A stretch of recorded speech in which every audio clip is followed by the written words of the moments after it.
En surf, prendre une vague, c'est l'une des choses les plus difficiles à faire et surtout quand on débute. Ça nécessite beaucoup d'efforts et beaucoup de pratique. Mais ça vaut largement le coup quand on ressent la sensation de prendre une vague pour la première fois. Salut, moi c'est Hugo et bienvenue sur la chaîne YouTube Waved. Ici, on parle de surf et de voyage et aujourd'hui, on va vous apprendre comment prendre une vague en surf quand on est débutant. Normalement, à la fin de cette vidéo, vous saurez comment prendre une vague. Allez, c'est parti!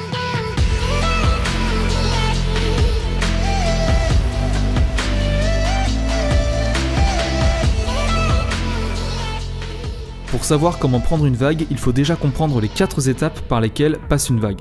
À l'étape 1, la vague se forme mais n'a pas encore assez de force pour que vous puissiez la prendre. À l'étape 2, c'est le moment de prendre la vague. Elle n'est pas encore cassée et a assez de force et d'inclinaison pour que vous puissiez la prendre. C'est ce qu'on appelle une vague verte ou une green wave en anglais.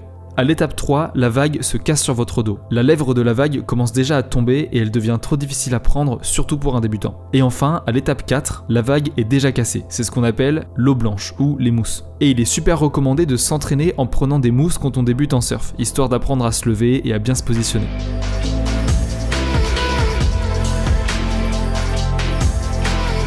Maintenant que vous connaissez les 4 étapes par lesquelles passe une vague, il faut ensuite réussir à se positionner correctement sur le spot de surf et sur sa planche. Donc on va commencer par se positionner correctement sur sa planche. Déjà, en tant que débutant, vous êtes censé avoir une planche plutôt grande et volumineuse. Commencer le surf avec une planche trop petite, ça ne causera que des difficultés et ralentira votre progression.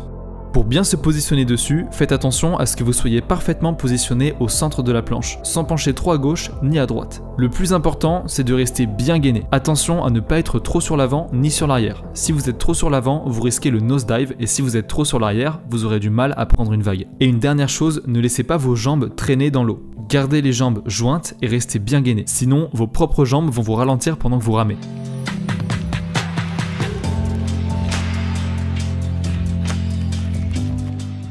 Le positionnement dans l'eau dépend toujours de plein de facteurs différents, comme par exemple le spot sur lequel vous surfez ou encore les conditions de surf le jour où vous y allez. Mais dans l'idéal, il faut déjà repérer l'endroit où les vagues se cassent, comme à l'étape 3. Une fois que vous avez réussi à trouver l'endroit où les vagues se cassent, essayez de vous positionner 4 à 5 mètres plus loin vers l'océan. Parce que si vous attendez à l'endroit même où les vagues se cassent, vous ne pourrez pas les prendre parce qu'elles vont soit se briser sur vous, soit seront trop puissantes et pour un débutant, c'est très compliqué. Un petit conseil, regardez les surfeurs expérimentés autour de vous. Ils connaissent probablement ce spot de surf mieux que vous et c'est un bon indicateur de positionnement.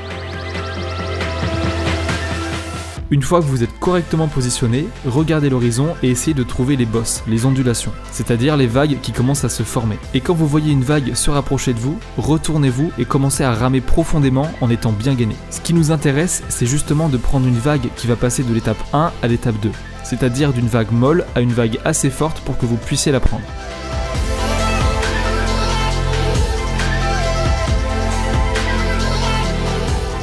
Quand vous sentez que le tail, c'est-à-dire que le bas de la planche commence à se lever et que vous vous apprêtez à glisser devant la vague, faites bien attention à donner 2 derniers coups de rame, histoire d'être sûr à 100% de la prendre. Et ensuite, faites votre take-off.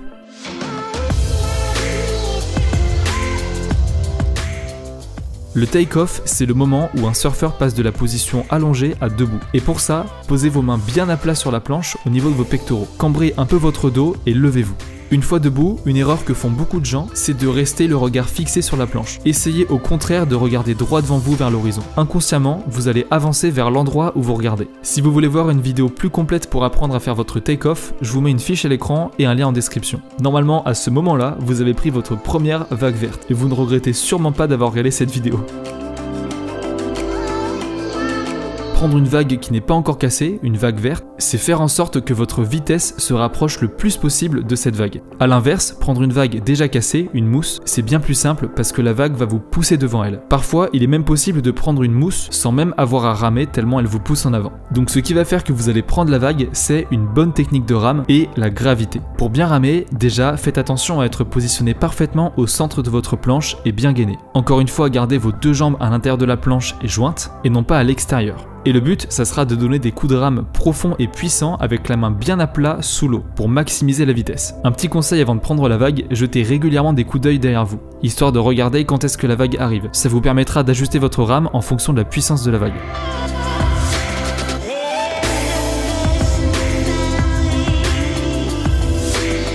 Passons maintenant à quelques conseils importants pour maximiser vos chances de prendre une vague. Avant de commencer à prendre des vagues qui ne sont pas cassées, entraînez-vous d'abord avec des mousses. Il faut surtout pas se précipiter dans le surf et y aller par étapes. Et la toute première, c'est d'appréhender les sensations de glisse sur les vagues. Alors la meilleure façon de le faire, c'est de s'entraîner en prenant des vagues qui sont déjà cassées, les mousses. Essayez d'en prendre une dizaine avant de commencer sur des vagues vertes.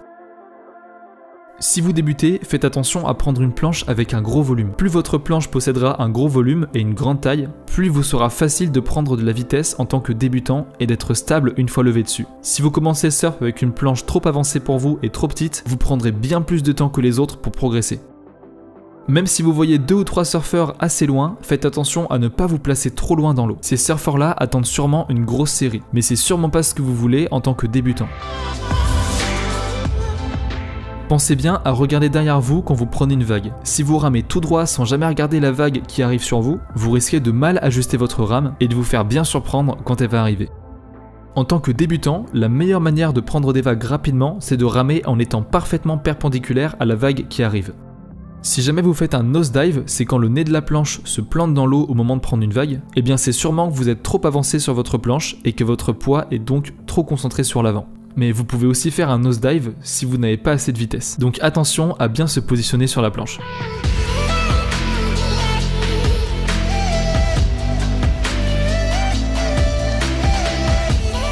Un grand merci d'avoir regardé cette vidéo, elle a demandé énormément de travail, alors j'espère que vous avez aimé. Si vous voulez aller un peu plus loin, vous pouvez télécharger en description le guide de surf Waved. C'est totalement gratuit et ça va vous apprendre à lire les conditions de surf, à choisir votre matériel de surf, à savoir quand est-ce qu'il faut aller surfer, et plein d'autres conseils pour prendre des vagues et vraiment débuter en gros en surf. Alors n'hésitez pas, le lien est juste en dessous dans la vidéo. En tout cas, j'espère que grâce à cette vidéo, vous allez pouvoir prendre un maximum de vagues et que vous allez vous éclater en surf. N'hésitez pas à vous abonner à la chaîne si vous voulez être tenu au courant des prochaines vidéos qui vont sortir. Et aussi, vous pouvez aller voir le compte Instagram Waved, et je suis bien plus actif sur ce compte-là que sur YouTube. Bref, en tout cas, merci à vous et à la prochaine. Ciao!